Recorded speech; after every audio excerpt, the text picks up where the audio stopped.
പഹൽഗാം ഭീകരാക്രമണവുമായി ബന്ധപ്പെട്ട പശ്ചാത്തലത്തിൽ കേരളത്തിലെ പ്രതിപക്ഷ നേതാവായ വി.ഡി. സതീശൻ പറഞ്ഞ ചില വാക്കുകൾ ഉണ്ട്.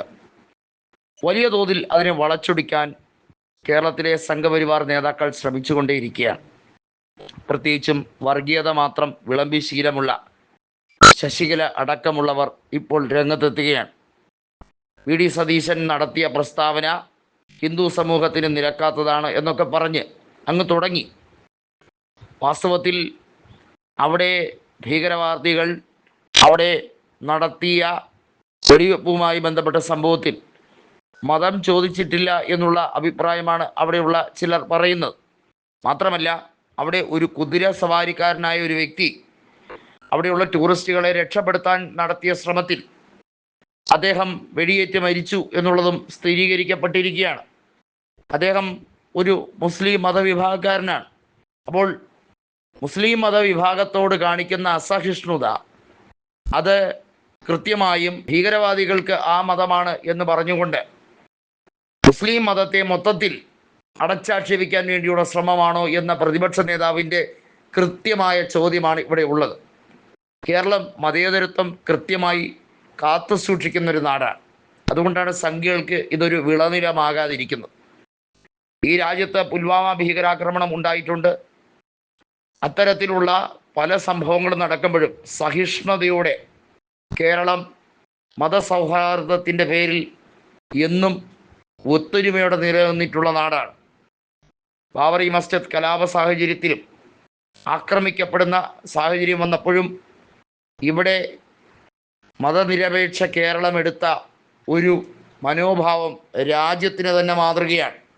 ആ ഒരു സാഹചര്യത്തിൽ ശശികലയെന്നല്ല ഒരു രീതിയിലുള്ള സംഘപരിവാർ നേതാക്കളുടെയും അജണ്ടകൾ കേരളത്തിൽ നടപ്പിലാക്കാൻ കഴിയില്ല. ഇതിൻ്റെ പേരിൽ ഒരു വർഗീയ മുതലെടുപ്പ്, അതായത് ഹൈന്ദവരെയും മുസ്ലിങ്ങളെയും തമ്മിൽ തല്ലിച്ച് ഒരു വർഗീയ ചേരിത്തിരിവുണ്ടാക്കാൻ PC ജോർജുമാരെന്നല്ല, മാലിന്യം പുറത്തു തുപ്പാൻ കൊണ്ട് ശ്രമിക്കുന്ന ഒരാൾക്കും അതിന് കഴിയില്ല എന്നുകൂടി വി.ഡി. സതീശൻ വ്യക്തമാക്കുമ്പോൾ പലരും അസ്വസ്ഥരാകും. വി.ഡി. സതീശൻ മാത്രമല്ല, മതേതര കേരളത്തിലെ എല്ലാ നേതാക്കളുടെയും വാക്കുകൾ തന്നെയാണിത്. അവരെ പ്രതിനിധീകരിക്കുകയാണ് വാസ്തവത്തിൽ സതീശൻ ചെയ്തിരിക്കുന്നത്. 4 MLA-മാരാണ് പഹൽഗാമിൽ ഈ സംഭവ സ്ഥലവുമായി ബന്ധപ്പെട്ട ആ പരിസരത്തുണ്ടായിരുന്നത്. അവർ കശ്മീർ സന്ദർശനവുമായി ബന്ധപ്പെട്ട ഒഫീഷ്യൽ ടൂറിലായിരുന്നു. 4 MLA-മാരിൽ കൊല്ലം MLA Mukesh, Neyyattinkara MLA Ansalan, Kalpetta MLA ആയ T. സിദ്ദിഖ്, അതുപോലെ തന്നെ KPA മജീദ്, 4 പേരാണ് അവിടെ സന്ദർശനവുമായി ബന്ധപ്പെട്ട് പോയത്.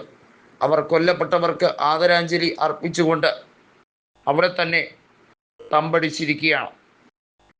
ജമ്മു കാശ്മീർ മുഖ്യമന്ത്രിയായ ഒമർ അബ്ദുള്ളയുമായി ചില കാര്യങ്ങൾ ചർച്ച ചെയ്തതും കൊല്ലപ്പെട്ട മലയാളിയുടെ മൃതദേഹം നാട്ടിലേക്ക് എത്തിക്കാൻ വേണ്ടിയുള്ള കാര്യങ്ങൾ ചെയ്യുന്നതിൽ ഏകോപിപ്പിക്കുകയും ഒക്കെ ചെയ്തതാണ്. ഇതൊന്നും അറിയാനോ കേൾക്കാനോ അല്ല സംഘപരിവാർ സൈബർ സെല്ലുകൾ ശ്രമിക്കുന്നത്. വർഗീയ വിഷം ചീറ്റാൻ തുടങ്ങിക്കഴിഞ്ഞിരിക്കുകയാണ്.